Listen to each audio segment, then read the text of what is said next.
Hey guys, another edition of Off the Top Rope here off the Mike Sports Network.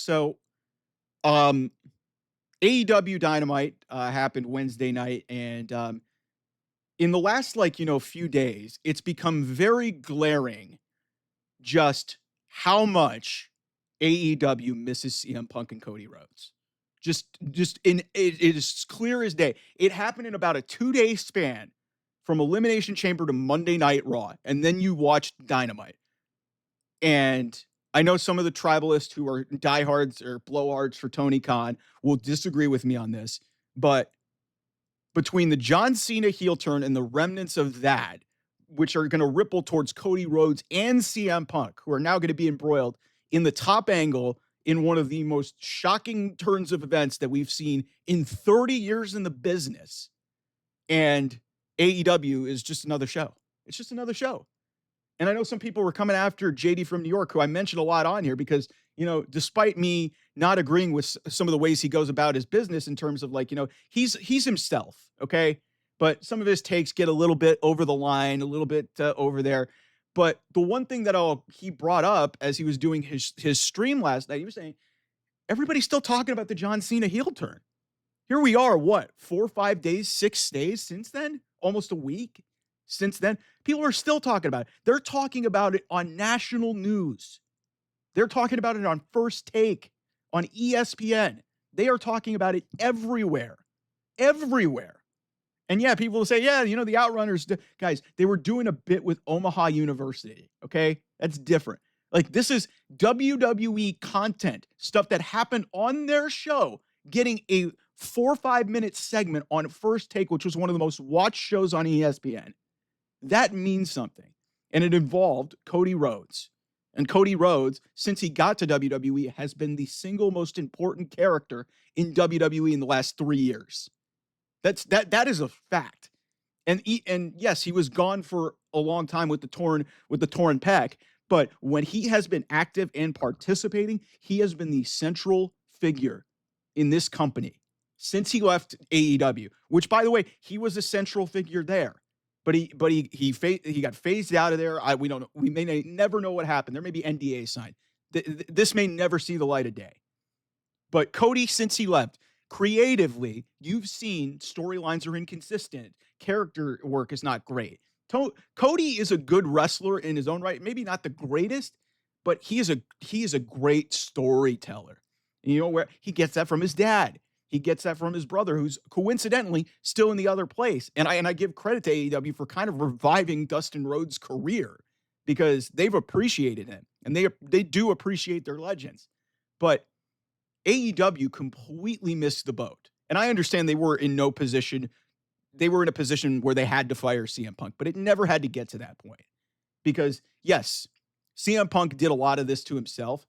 But if AEW had the proper managing tactics, and hell, if they had Cody Rhodes still, who has admitted publicly, both in kayfabe and not, that CM Punk is one of his better friends in this business, okay? And so if CM Punk is still there, or if Cody and CM Punk are still in the same company in 2022, because Cody had left by the time all the crazy stuff with Punk winning the world title and then him falling out with the Elite and all that crazy shit. If Cody's there as a middle point, maybe none of this ever happens and they're able to squash this and they're able to conduct this like adults. Instead, Tony Khan lets it fester. It blows up it all out in 2022. They try to bring him back in 2023, even though he didn't want to come back. They go to London. He fights Jack Perry. He gets fired. And for Punk, it's almost the same thing. He has become, despite being injured, a central figure in everything that WWE has done. Like he was in the final 2 of the Royal Rumble. He's a part of some of the biggest storylines in WWE. Drew McIntyre and him was one of the best WWE feuds I've ever seen. One of the best Hell in a Cell matches I've seen in a really long time. So when you look at this and like I said, it was so jarring to me specifically in the past week, seeing Cody Rhodes be the center of attention, the last segment and the last act involved in one of the single biggest moments that the wrestling industry has seen in 30 years since Hulk Hogan turned heel.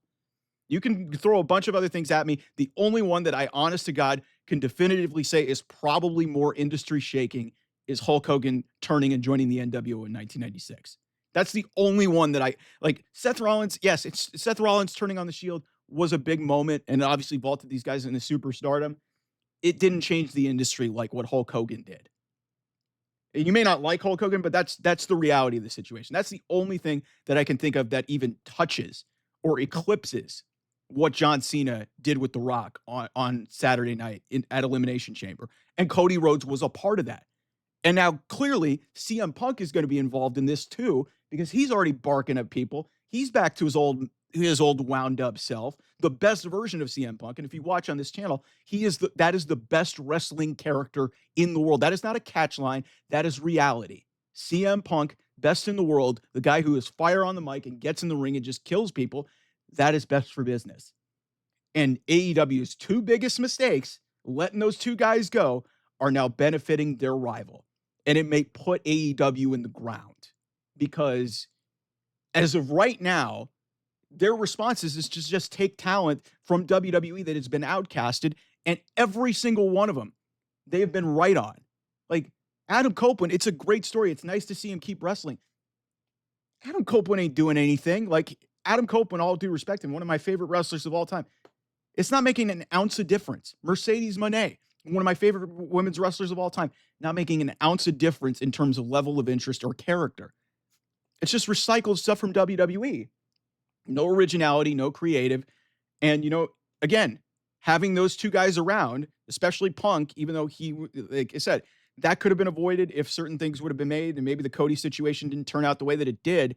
But it's just, it's so jarring to me now that now going into WrestleMania, there's a real possibility that two of the central figures in AEW's history, two of the biggest draws that they ever had, are now two of the biggest draws in WWE. They're better than they were when they drawed in AEW. And literally, it might put their competition, AEW, in the ground. That's how bad this has gotten. So if you don't see that, maybe you just have blinders on and you're just an AEW loyalist. That's fine. But from what I saw in the last 3-4 days or almost a week since Elimination Chamber, it's so clear to me that, when you have the right pieces around you and you're able to put it together and collaborate, it turns into magic. And that's what's happened with CM Punk and Cody Rhodes. It just didn't work in AEW. We'll never know what it was, but AEW letting them go was a mistake. It was a mistake because they could and you can fight me on the whole CM Punk thing. He did it to himself. It could have been avoided. It could have been avoided. It didn't have to reach that point. It could have worked. You could have had Cody Rhodes there. You could have had CM Punk there. You have neither of them. And both of them are, at the top of the card and really a big reason why WWE is doing so well. Anyway, thanks so much for watching. I'll see you guys soon. Bye-bye.